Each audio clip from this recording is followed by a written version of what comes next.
अस्सलाम वालेकुम। इस वीडियो में हम देखेंगे कि मल्टीपल प्रोसेस मॉडल्स कौन से होते हैं इस प्रोडक्ट में। पहले तो हम लोग ये देखते हैं कि प्रोसेस मॉडल क्या है। बेसिकली हम लोग डिस्कस करेंगे in terms of project management में। तो प्रोजेक्ट मैनेजमेंट में प्रोसेस जो होता है वो हम लोग प्रोजेक्ट के लाइफ साइकिल को कहते हैं।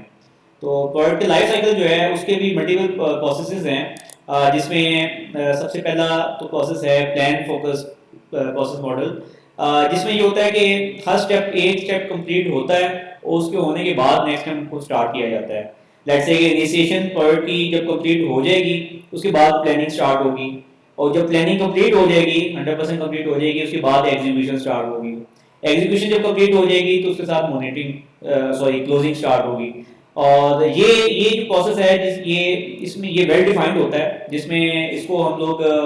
वाटरफॉल स्टाइल भी कहते हैं कि मतलब ये वाटर जब आप अक्सर देखा होगा वाटरफॉल में पानी वही पानी सर्कुलेट कर रहा होता है। तो जब स्टेप उसके गिर जाता है वही पानी दोबारा फिर इनटेक में आके शॉवर में आके दोबारा वापस हो जाता है। तो ये इस स्टेप में हर प्रोसेस की एक अपनी स्ट्रेंथ्स और वीकनेसेस होती हैं। इसकी सेंस ये है कि ये हाईली प्लान्ड होता है, हाईली शेड्यूल होता है, क्योंकि ऑब्वियसली जब तक प्लानिंग या डिसीजन एक स्टेप कंप्लीट नहीं हो जाता, 100% कंप्लीट नहीं हो जाता, अगला स्टेप स्टार्ट नहीं होता, तो ये वेल टेस्टेड और वेल अंडरस्टैंडेबल होता है कि इसमें सारी चीज़ें ऑलरेडी कम्युनिकेटेड डॉक्यूमेंटेड होती हैं, जो रिटर्न फॉर्म में या आपके एक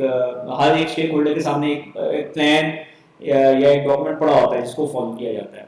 लेकिन इसमें वीकनेस इसकी ये है कि इसमें अगर कोई चेंज आती है,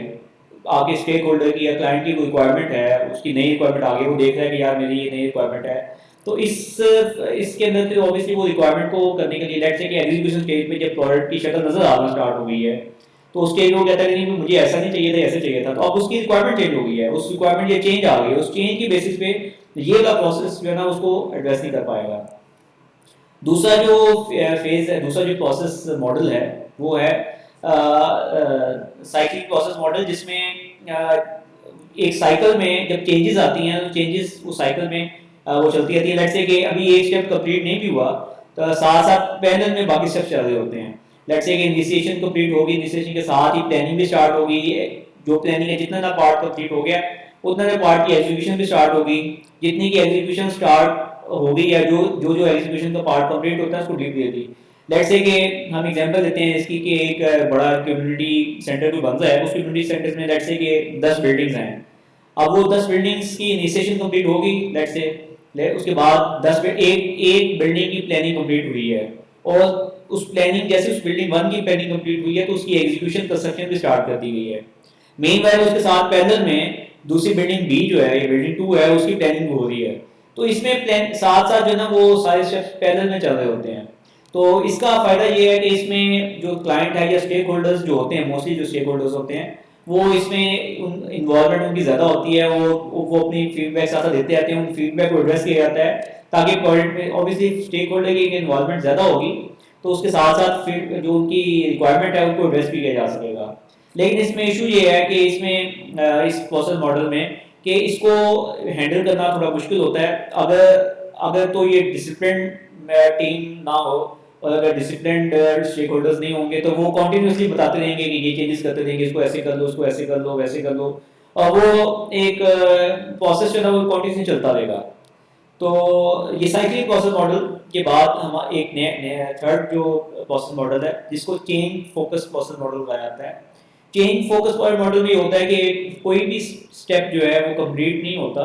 इसमें कॉन्टिन्यूसली सारे के सारे प्रोसेस पैरेलल में चल रहे होते हैं। और इस प्रोसेस मॉडल के भी अपने प्रोस एंड कॉन्स हैं, लेकिन इसमें इंतहाई एक्सपीरियंस और वेल डिसिप्लिन जो टीम मेंबर्स है या लीडरशिप है उसकी रिक्वायरमेंट होती है, क्योंकि कॉन्टिन्यूस जो है ना वो इनपुट आ रही होती है स्टेक होल्डर्स की, कॉन्टिन्यूस रिक्वायरमेंट कॉन्टिन्यूस चेंजेस आ रही होती हैं और उनको कॉन्टिन्यूसली जो है वो एड्रेस करना जरूरी होता है। और अगर इसमें प्रॉब्लम इशू ये है कि अगर वो स्टेक होल्डर्स या जो क्लाइंट है या जो भी जिसकी रिक्वायरमेंट जिसकी तरफ से आ रही है वो अगर खुद सर्टन नहीं है, उसको कंफर्म नहीं है कि मुझे ये चीज़ ऐसे चाहिए या ऐसे चाहिए, अगर वो उसकी नहीं है तो ये प्रोसेस ये कॉन्टिन्यूसली फॉरएवर चलता रहेगा, कोई एंड नहीं होगी इसकी। अगर एक कहीं पे एंड नहीं आएगा, ये चेंजेस आती रहेंगी, कॉन्टिन्यूसली आती रहेंगी, कॉन्टिन्यूसली चेंजेस होती रहेंगी, कॉन्टिन्यूसली एग्जीक्यूशन होती रहेगी, तो ये इसके इशूज हैं। लेकिन ये इसकी अच्छी चीज़ ये है कि इसमें जो कस्टमर की या स्टेक होल्डर्स की रिक्वायरमेंट है वो सारी की सारी कंप्लीट हो जाती है। Thank you.